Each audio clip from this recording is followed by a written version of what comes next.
Hi everybody, just wanted to share my turkey recipe with you. How I make my turkey not only flavorful but juicy. So I have my turkey soaking right now. It's been soaking for about 2 hours. It's not going to taste like lemon or citrusy. I just have to soak it so that way it could take off any kind of impurities. Look, you see like this stuff here. Like I don't like slime. I don't like anything like that. So once I have the bird cleaned up, I've rinsed everything off. Then what I'm going to do is I'm going to go ahead and show you guys what I use to make my turkey not only flavorful but juicy. See you then. Alright, so my bird is clean and ready to go. I have 1 stick of butter, which I have. You're going to see it. My smoked paprika. My ground sage. Then I have my rubbing sage. My celery seed. Now, the sage and the celery is a must. You got to have it. My thyme, regular seasoning salt, pepper, ground pepper, and onion powder. So I'm going to take these.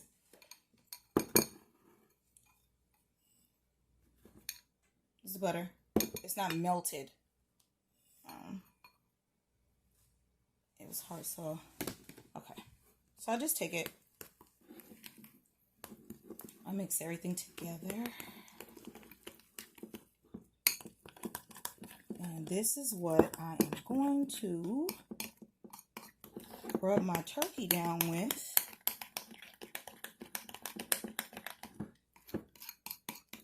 You'll see it. It seasons it very well. It makes it extra juicy. So, and also what I did was, that's what it looks like once it's mixed together.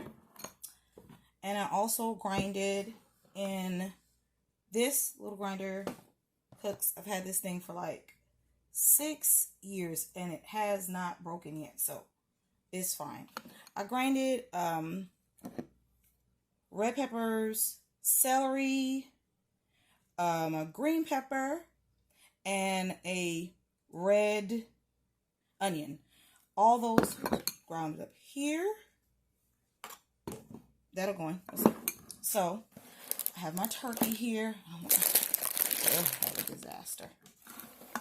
All right. So what I do is I just take my mixture, which I've like made like little pierced little holes in my turkey. But you're gonna see how I'm gonna put it in. So what I do is I rub it on turkey.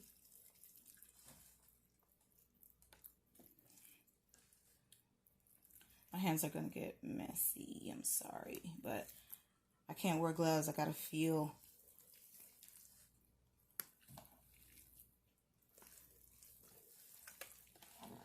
I've been using this mixture for quite a while.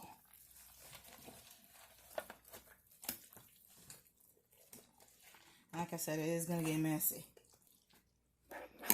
More butter. And with turkeys, we all know, you've cooked turkey before. Turkey makes a lot of broth.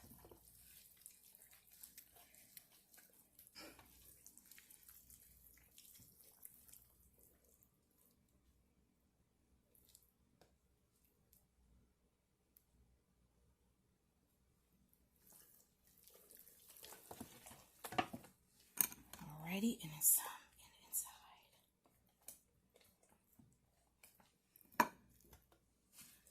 back. And like I said, I put little holes.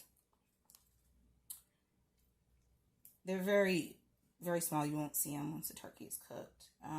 So I want to stuff some butter in there. That's how I do it.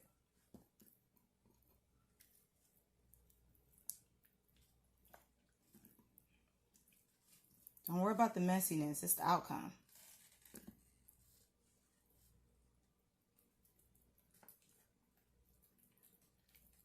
Okay, so that part is done. Got all the mix in there. Alrighty, now my mixture.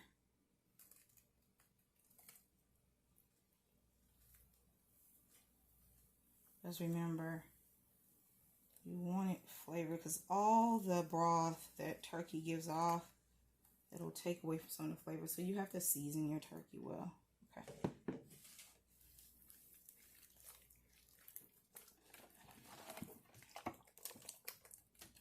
And I'm going to put the rest of it around the turkey so the broth will be seasoned well. So I know I'm going to have to baste the turkey, and I'm going to have to take some of the broth off. I'll make gravy, and then I'll save some for other dishes. Okay, so it's ready. I've rubbed her down. Well, the bird down. And it's ready for the oven. All right, let me clean my hands off, and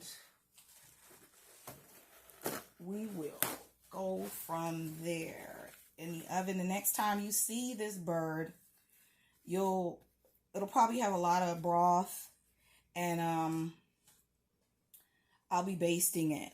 So my oven is already preheated at 250. This is a 15-pound bird, and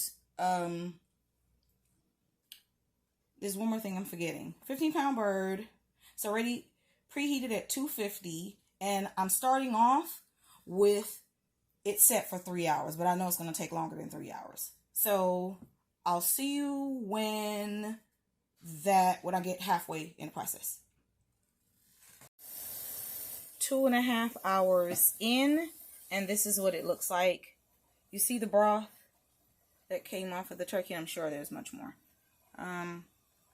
So what I'm going to do, I'm going to baste it, and then I'm going to put it on, set the clock for another 2 hours.